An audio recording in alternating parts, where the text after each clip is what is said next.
paz, povo abençoado. O título do nosso vídeo de hoje, Mateus capítulo 16, verso 27 e o verso 28, se cumpriu na transfiguração de Jesus no monte? Então nós vamos falar sobre esse tema aí. Então nós vamos percorrer aqui aos textos bíblicos, né? Começando aqui por Mateus. Olha aí, Mateus capítulo 16, verso 27. Pois o Filho do Homem virá na glória do seu Pai, ou de seu Pai, com os seus anjos, e então recompensará a cada um de acordo com o que tenha feito. Então note que Jesus está fazendo uma promessa aos discípulos, porque se você olhar o contexto aqui de Mateus 16, né, você vai ver que os discípulos estão na companhia de Jesus. Então, ele está dizendo que o Filho do Homem virá na glória do seu Pai com os seus anjos. Ele não está falando que ele vai vir com Moisés ou com Elias. Ele disse assim, e o Filho do Homem virá na glória do seu Pai com os seus anjos. Aí no verso de número 28, olha aí. Aí em cima está, garanto-lhes que alguns dos que aqui se acham não experimentarão a morte antes de verem o Filho do Homem vindo em seu reino. Então, meus queridos, o Senhor Jesus está conversando com os discípulos, né? E ele fez essa promessa para eles. Garanto-lhes que alguns do que aqui se acham não passarão pela morte, passarão pela morte antes de verem o Filho do Homem vindo em seu reino.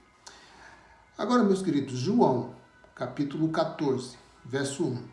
Não se perturbe o coração de vocês. Creiam em Deus, creiam também em mim. Então, o Senhor Jesus aqui também está conversando com os discípulos, ok? E ele está fazendo mais uma promessa aqui. Não se perturbe o coração de vocês. Creiam em Deus, creiam também em mim. Aí segue aí o verso de número 2. Na casa de meu pai há muitos aposentos, ou em outras versões diz muitas moradas. Se não fosse assim, ou seja, se não houvesse, né, as moradas, eu lhes teria dito, vou preparar lugar. Interessante que há muitos pregadores dentro do sistema religioso que diz que o Senhor foi preparar lugar. Ele não está dizendo que ele foi preparar, ele disse se não houver lugar. Mas aqui o texto está dizendo, na casa de meu pai há muitos aposentos, ou muitas moradas. Se não fosse assim, ou seja, se não houvesse casas, eu lhes teria dito, vou preparar-lhes lugar. O verso 3 segue falando aí, ó. E se eu for lhes preparar lugar, voltarei e os levarei para mim, para que vocês estejam onde eu estiver. Então o Senhor fez uma promessa aqui aos discípulos, que diz que quando ele for, ele voltará e os levará. Mas isso se aplica a quem? Aos discípulos, né? Aos discípulos daquela geração, né? Agora no 4. Vocês conhecem o caminho para onde vou. Versículo 5. Disse-lhe Tomé, Senhor, não sabemos para onde vais. Como então podemos saber o caminho? Verso 6. Responde Jesus, eu sou o caminho, a verdade e a vida. Ninguém vem ao Pai a não ser por mim.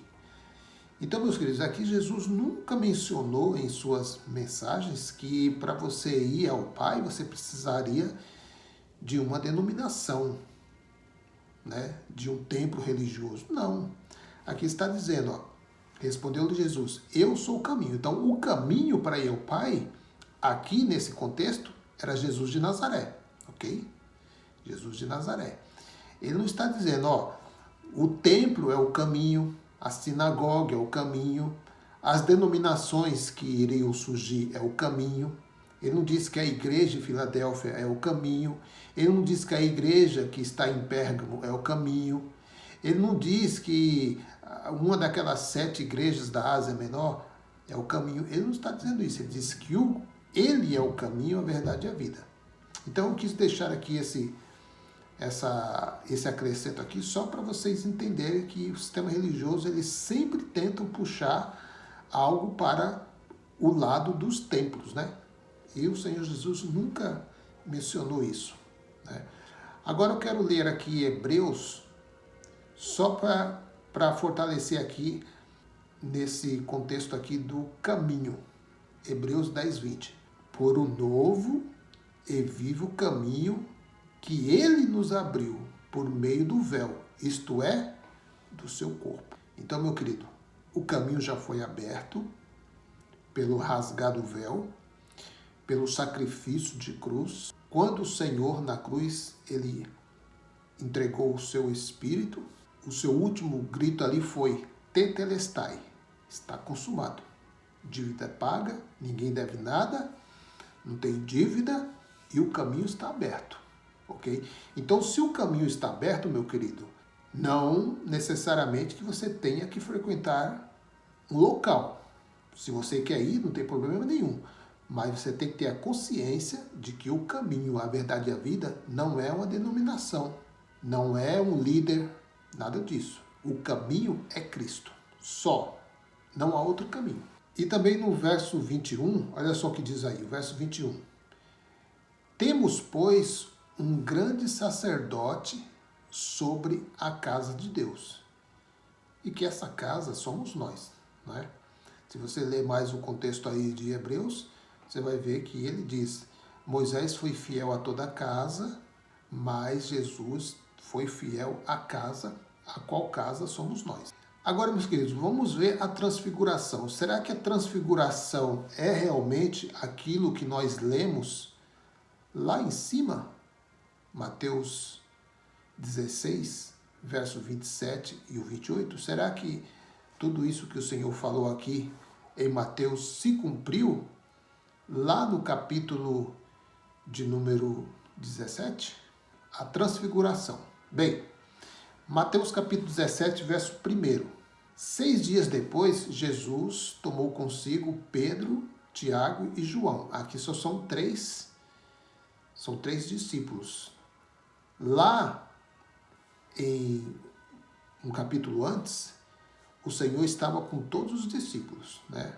Ali na multiplicação dos pães, tudo aquilo, você vai puxar o contexto ali de Mateus 16, você vai ver que os discípulos estavam todos ali, ok? Agora aqui, o Senhor chamou em particular apenas 3, né? 6 dias depois, Jesus tomou consigo Pedro, Tiago e João, irmão de Tiago, e os levou em particular a um alto monte. Verso 2. Ali ele foi transfigurado diante deles, sua face brilhou como o sol e sua roupa se tornaram brancas como a luz. É assim que está escrito, né? Então, meus queridos, aqui eu estou usando um aplicativo, tá? Isso aqui é Bíblia, não foi eu que criei isso, não foi eu que escrevi essas coisas aqui, eu apenas copiei da Bíblia e trouxe para cá para mim ficar mais fácil da gente fazer aqui a leitura, né? Então, olha só, o verso 2. Ali ele foi transfigurado diante deles. Sua face brilhou como o sol e suas roupas se tornaram brancas como a luz.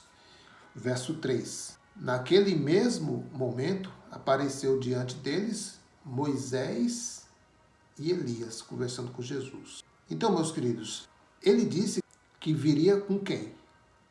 Com os anjos. Ele não disse que apareceria com Moisés e Elias. Então, por aqui você já vê que transfiguração e Mateus 16 não tem nenhum paralelo. O verso 4. Então Pedro disse a Jesus, Senhor, é bom estarmos aqui. Se quiseres, farei 3 tendas. Quantas pessoas que Pedro está vendo aí? Jesus, Elias e Moisés. 3. Então, façamos 3 tendas. Uma para ti, uma para Moisés e outra para Elias. Então, se a transfiguração é correspondente a Mateus, um capítulo antes, né, 16, 27 e 28, cadê os anjos? Então, teria que fazer outra tenda, né, Porque aqui Pedro só está vendo Jesus, Moisés e Elias. Cadê os anjos? Fica complicado, né? Para os futuristas explicar isso. Verso 5 diz: enquanto ele ainda estava falando, uma nuvem resplandecente os envolveu e dela saiu uma voz que dizia: este é o meu filho amado, a quem me agrado. Ouça-no. Agora, meus queridos, eu quero ler aqui Mateus 10. Os discípulos lhe perguntaram: então por que os mestres da lei dizem que é necessário que Elias venha primeiro? Olha só, meu querido, você sabe que nós que já estivemos dentro do sistema religioso, nas escolas bíblicas dominicais, uma das coisas, um dos sinais que eles dizem que vai acontecer a vinda do Messias, ou antes que aconteça a vinda do Messias, Elias teria que vir primeiro. Essa é a promessa. Olha só o que Jesus diz aqui no versículo 11. Jesus respondeu: de fato, Elias vem e restaurará todas as coisas. Verso 12. Mas eu lhes digo, Elias já veio, e eles não o reconheceram, mas fizeram com ele tudo o que quiseram. Da mesma forma, o Filho do Homem será maltratado por eles. Eles quem?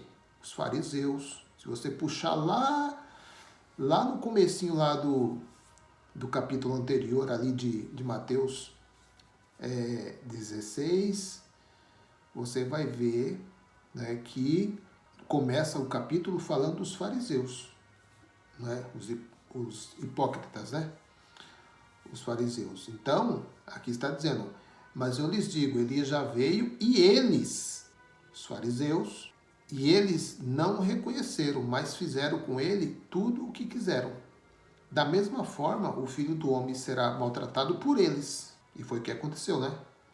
Quem foi que julgou Jesus lá? Quem disse, solta Barrabás e crucifica Jesus? Os sacerdotes, né? Mateus, capítulo 10, né? Mateus, capítulo 10, meu querido, é onde o Senhor Jesus envia os 12 para a grande comissão. Vamos ler aqui, ó, Mateus 10, 23. Quando forem perseguidos no lugar, fuja para outro. Eu lhes garanto que vocês não terão percorrido todas as cidades de Israel antes que venha o Filho do Homem. A vinda do Messias se deu naquela geração. Ou então, esses homens aqui estão percorrendo as cidades de Israel até os dias de hoje, porque ainda existe Israel, né? Israel está lá, né? Não saiu do mapa. Então, se Jesus ainda vai voltar num tempo incerto, como pregam os futuristas, e que desconsideram todos os escritos, né? Então, esses homens aqui, ó, os discípulos que Jesus falou aqui, ó, Mateus 10, 23, quando forem perseguidos no lugar, fujam para outro. Eu lhes garanto que vocês não terão percorrido todas as cidades de Israel, não é do Japão, não é do Brasil, não é dos Estados Unidos, é de Israel. Então aqui, meu querido, é local. Aqui a profecia é para Israel. A vinda de Jesus foi para Israel. Foi para aquele povo transgressor. Foi para aquele povo que foi culpado pelo derramamento do sangue de Abel até Zacarias. Então vamos lá. Elias já veio. Só um acréscimo aqui para dar um respaldo ao que eu falei lá em cima. Ao que eu falei lá em cima, né? Agora nós vamos ler aqui Mateus 11, 23. Pois todos os profetas e a lei profetizaram até João. Agora, meus queridos, olha aqui, ó. 14. E se vocês quiserem aceitar, então você que é futurista, se você quiser aceitar, tudo bem. Se não quiser, não tem problema, mas está escrito. Se vocês quiserem aceitar, este é o Elias que havia de vir. Verso 15. Aquele que tem ouvidos, ouça. Então, aquele que tem ouvidos, ouça. Então, meus queridos, lá no Mateus capítulo 16, verso 13, só para vocês verem aqui que Jesus ele estava conversando com os discípulos no capítulo 16, né? E na transfiguração ele apenas levou 3 com ele. Aqui, ó, Mateus 16, 13. Chegando Jesus à região de Cesareia de Filipe, perguntou aos seus discípulos. Então aqui estavam todos os discípulos na presença do Senhor. Quem os homens dizem que o Filho do Homem é? Então aqui eu só trouxe esse último versículo aqui para vocês verem que a promessa que o Senhor fez lá no capítulo 16 de Mateus, aqui que eu li aqui o 13, lá no finalzinho do Mateus capítulo 27, que nós lemos lá em cima, né? Olha lá, Mateus 16, 27 e o 28. Garanto-lhes que alguns do que aqui se acham não experimentarão a morte antes que de verem o Filho do Homem em seu reino.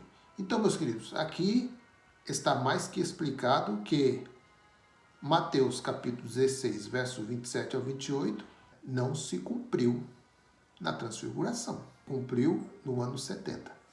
A volta do Filho do Homem sobre as nuvens. E volta a dizer, vir sobre as nuvens não é literal. É uma forma que os judeus usavam para dizer que Deus traria juízo sobre uma determinada nação, um determinado rei ou um determinado povo. Nesse caso aqui, o Filho do Homem mesmo viria trazer juízo sobre o povo de Israel. Tanto é que o sumo sacerdote ficou irado com Jesus quando ele diz assim, e tu verás, Caifás, você e todos os do Sinédrio aqui, vocês verão o Filho do Homem vir sobre as nuvens. E quando ele diz o Filho do Homem vai vir sobre as nuvens, ele está dizendo assim, ó, eu, Jesus de Nazaré, vou trazer juízo contra vocês. Por isso que ele ficou irado, porque eles só aceitavam Deus trazer juízo, mas eles não sabiam que aquele que falava com eles era o Deus encarnado. Então, meus queridos, fico por aqui. Graça e paz a todos e até o próximo vídeo, se assim o Eterno nos permitir. Graça e paz.